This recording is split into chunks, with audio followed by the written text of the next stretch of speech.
Jyri Häkämies on virallisesti elinkeinoministeri, mutta tässä huoneessa, tässä pikatentissä, niin hän on nimenomaan innovaatioministeri, koska hänelle kuuluu sekä innovaatio-osasto että monessa mielessä myöskin koko Suomen, siis hallituksen innovaatioasioiden edistäminen. Ja tämän tenttiöinä tässä, häntä vastapäätä on Timo Kivikoskinen, suomalaisten keksijöiden tukiyhdistyksen puheenjohtaja, ja tällä toisella puolella Keksijöiden keskusliiton Keken toiminnanjohtaja Mauno Korpela. Mitä tällä hetkellä on menossa? Mitä on tulossa? Missä on painopiste?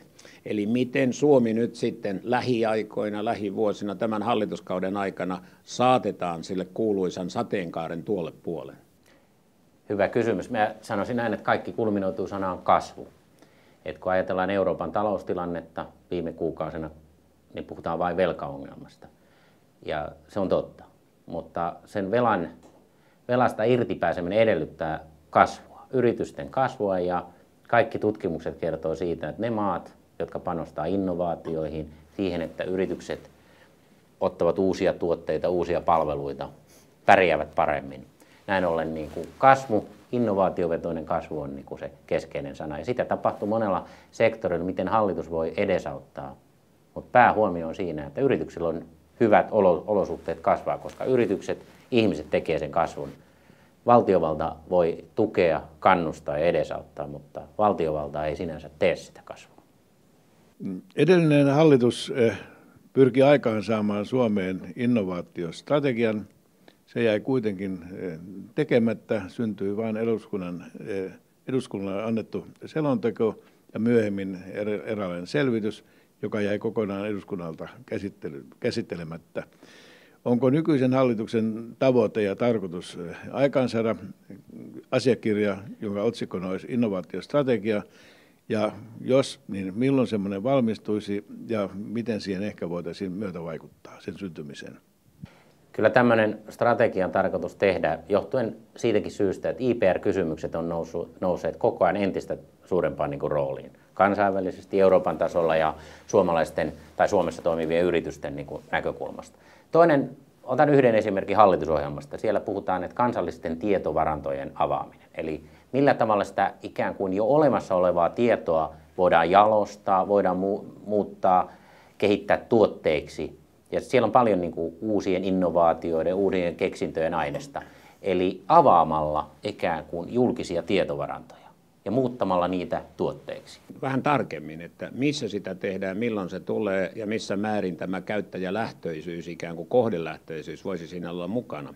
Joka tapauksessa niin aika yleinen näkemys on se, että siitä edellisestä ei oikeastaan tullut juuri mitään. Että se on johonkin hävinnyt. Tällä hetkellä kukaan ei pysty vastaamaan kysymykseen, että mikä on strategia. Miten tässä aiotaan ministeriössä edetä? Kokenut toimittaja on ihan oikeassa, että Suomessa ehkä tehdään liikaa strategioita, jotka eivät näy niin kuin päivittäisessä toiminnassa. Eli nyt on hirveän tärkeää, että ne on riittävän niin kuin operatiivisia.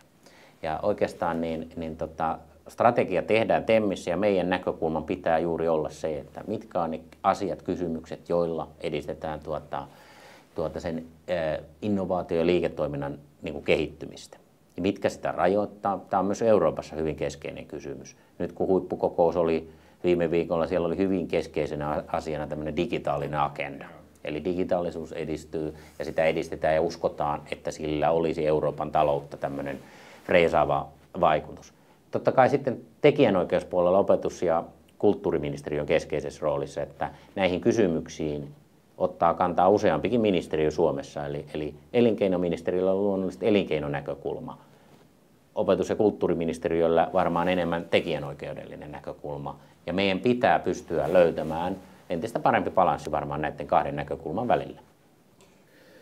Vielä yksi kysymys tästä strategiasta, niin onko sillä joku aikataulu? Milloin voisimme odottaa tai mahdollisesti osallistua sen laatimiseen? No sovitaan siitä heti, että osallistutaan ja keksitään sopivan tyyppinen niin kuin foorumi sille. Eli kerrotaan, että mitä strategiassa on suunniteltu ja otetaan niin kuin palautetta ja näkemyksiä nimenomaan kenttätasolta erityyppisesti. Eli sovitaan tämmöinen tapaaminen lähitulevaisuuteen. Että käytännössä vasta viime viikolla annoin tähän liittyvän niin kuin orderin, eli että käynnistetään, ja se osittain johtui tästä Euroopankin kokouksesta, että Euroopankin tasolla nämä IP-kysymykset on nousemassa entistä tärkeämmiksi, isompaan rooliin, ja meidän täytyy niin kuin kansallisesti miettiä, että miten me pystyttäisiin sitä paremmin hyödyntämään. Kaivamme kalenterit kohta esiin. Kyllä. Keksinnöt ovat edelleen innovaatiotoiminnan kova ydin, mutta kuitenkin keksijöiden arvostus on huonolla kantilla Suomessa. Täällä heitä verrataan sarjakuvakarikatyyreihin, pellepelottomiin siis. Mitä ministeriö ja te, herra ministeri, voitte tehdä keksijäyrittäjien eteen?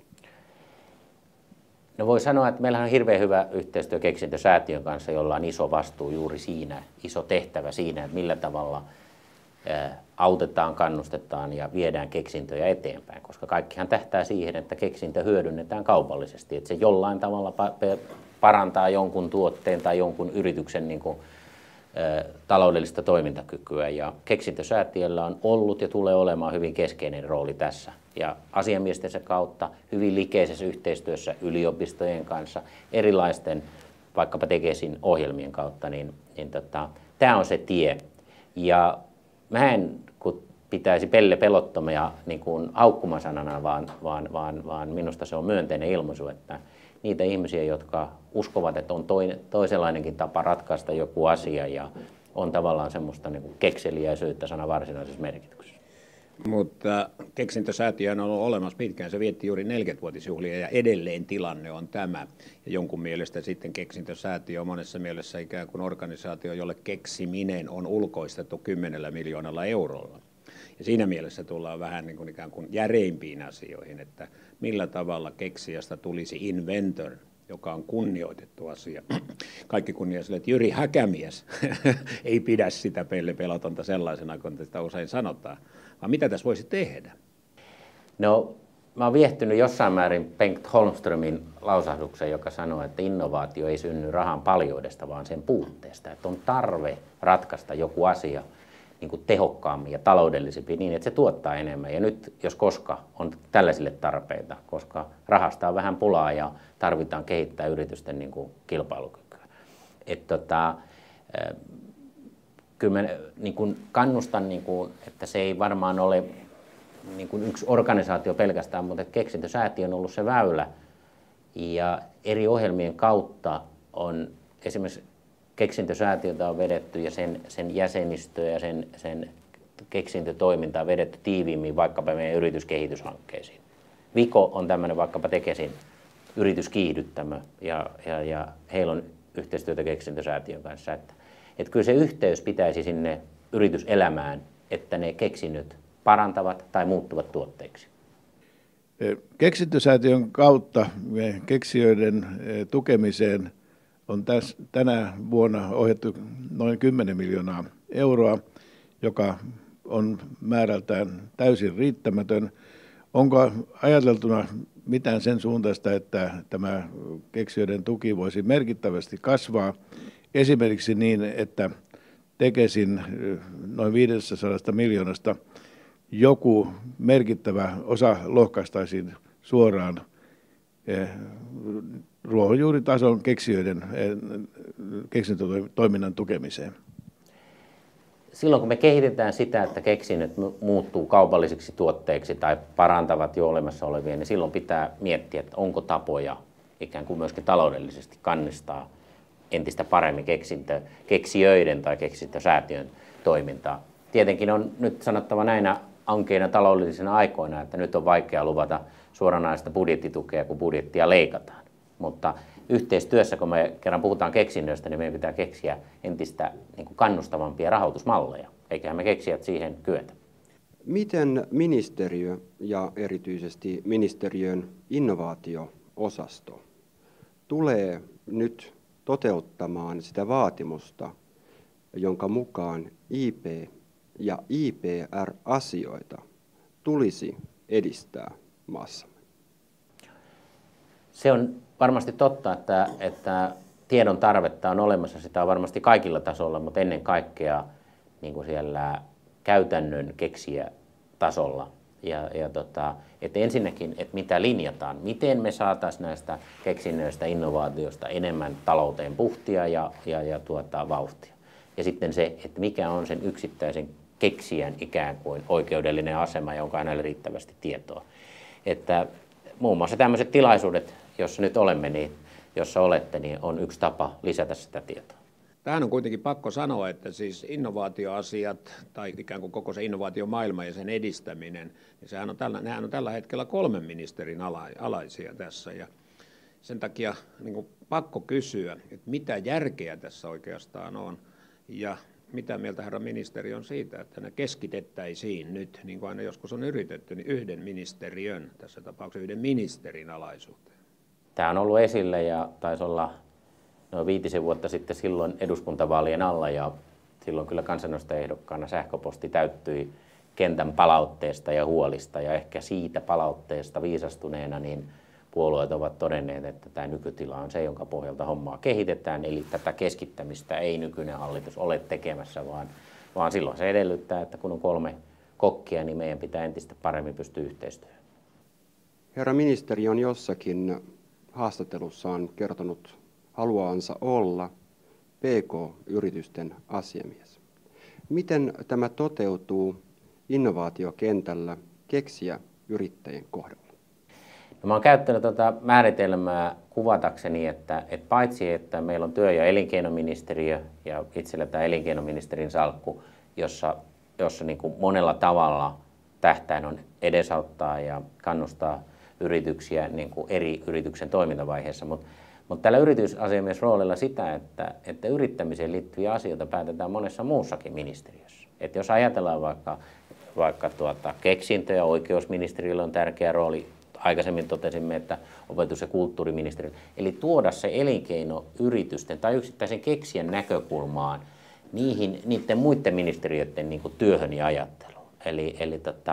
Että tuoda laajasti niin kuin elinkeinopolitiikka hallituksen eri ministerivaliokuntiin, että miltä nämä asiat yksittäisen yrityksen tai miltä nämä asiat yksittäisen keksijän näkökulmasta. Siellä on eläketurvaa, siellä on lainsäädäntöä, siellä on tekijänoikeuskysymyksiä ja niin edelleen. Eli haluan niin kuin edesauttaa yritysten edellytyksiä niin kuin vaikuttamalla myös muihin ministeriöihin.